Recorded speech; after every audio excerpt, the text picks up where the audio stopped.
ទាំងគ្រូថ្មប់នៅក្នុងភូមិដ៏ស្ងប់ស្ងាត់មួយមាននារីវ័យក្មេងម្នាក់ឈ្មោះសុខាដែលគេស្គាល់ថាជាមនុស្សស្លូតបូតចិត្តល្អនិងងាយជឿអ្នកដទៃសុខាមានជំងឺចម្លែកមួយដែលធ្វើឲ្យនាងឈឺចុកចាប់ពេញរាងកាយជារៀងរាល់ថ្ងៃ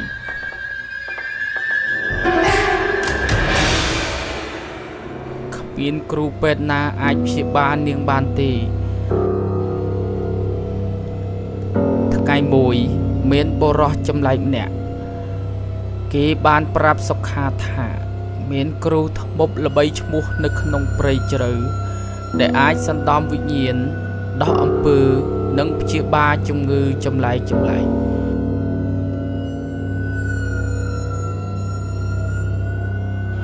ដោយភាពអស់សង្ឃឹមនិងចាញ់ការលួងលោមពីបុរសនោះសុខាសម្រេចចិត្តធ្វើដំណើរទៅផ្ទះគ្រូថ្មប់តែម្នាក់ឯងតាមផ្លូវទៅកាន់ផ្ទះគ្រូថ្មប់នាងត្រូវឆ្លងកាត់ព្រៃជ្រៅដែលពោរពេញទៅដោយដើមឈើធំនិងសំឡេងចម្លែកសុខាដើរទាំងញ័រខ្លួនប៉ុន្តែនាងលួងលោមចិត្តខ្លួនឯងថានេះគឺជាឱកាសចុងក្រោយដើម្បីអាចព្យាបាលជំងឺចម្លែករបស់នាង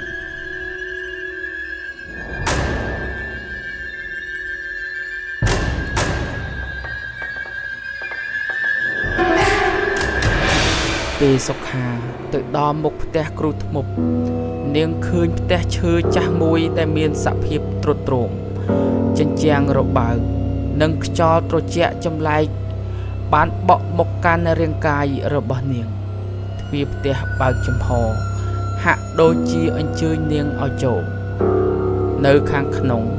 គ្រូថ្មប់ជាស្ត្រីចំណាស់ម្នាក់មានសម្លៀកបំពាក់ខ្មៅនិងភ្នែកស្រអាប់បានស្វាគមន៍សុខាដោយស្នាមញញឹម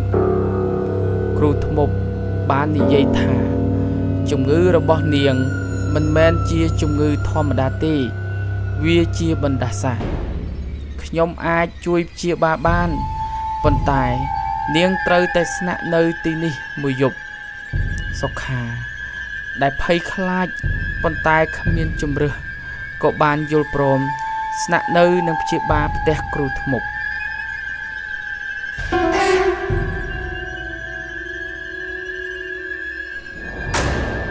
នៅក្នុងភាពងងឹតនៃផ្ទះគ្រូថ្មប់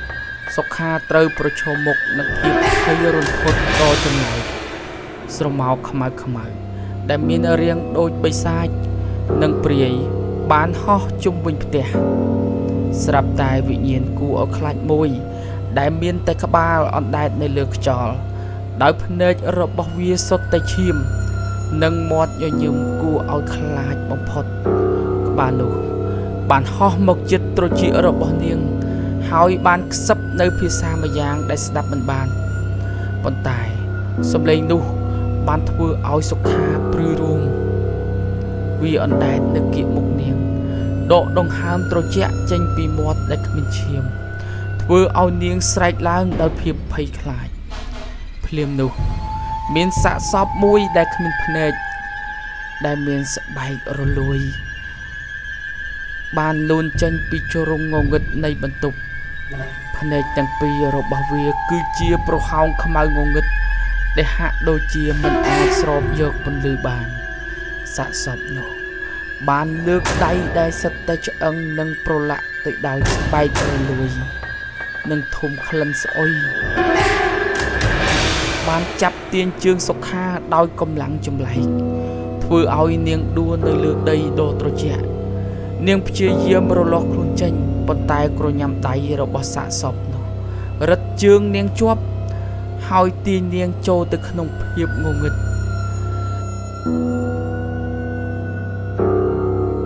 មិនតាន់អស់ត្រឹមនេះឡើយសត្វពស់រាប់សិបក្បាលបានលូនចេញពីជ្រុងម្ខាងនៃផ្ទះវាមកតោងជើងនាងនិងវាជុំវិញខ្លួននាងដែលកំពុងតែដួលនឹងដីមានសត្វក្អែបសត្វខ្ទួយរាប់រយរាប់លានក្បាលបានវាមកសម្ដៅរកនាងធ្វើ ធ្វើឲ្យនាងស្រែកដោយភាពភ័យខ្លាចពួកវាបានតោងដៃតោងជើងឡើងលើក្បាលចូលភ្នែកចូលតាមជ្រុំមកនាងធ្វើឲ្យនាងតក់ស្លុតយ៉ាងខ្លាំងទោះបីជានាងខំស្រែកអង្វរឲ្យមានអ្នកជួយយ៉ាងណាក៏ដោយក៏គ្មានអ្នកណាអាចមកជួយនាងបានដែរក្នុងពេលជាមួយគ្នានោះក្អែបខ្មៅរាប់រយក្បាលដែលមានរោមស្អិតជាប់នឹងរាងកាយបានហូរចុះមកពីដានហើយរំកិលខ្លួនវាមកលើនាងហើយស្លាបរបស់វាប៉ះផ្ទៃមុខនាងបង្កើតជាសំឡេងស៊ីស៊ីគួរឲ្យខ្លាចសុខាព្យាយាមប្រយុទ្ធតស៊ូប៉ុន្តែភាពភ័យរន្ធត់នឹងការឈឺចាប់វាហាក់បីដូចជាលឹះលុបពេកវិញ្ញាណអាឃាតសាកសពគ្មានភ្នែកសត្វពស់សត្វក្អែបសត្វខ្ទួយនិងសត្វអាសេរពឹសជាច្រើនបានចោះស៊ីសាច់នាងបន្តិចម្ដងនាងចាប់ផ្ដើមបាត់បង់ស្មារតីសោចហើយភ្នែកស្រវាំងនិងនិយាយភាសាចម្លែកវិញ្ញាណអាឃាតបានចូលក្នុងខ្លួននាងធ្វើឲ្យនាងឈួតលីលានិងคล้ายទៅជាអ្នកបម្រើរបស់គ្រូធ្មប់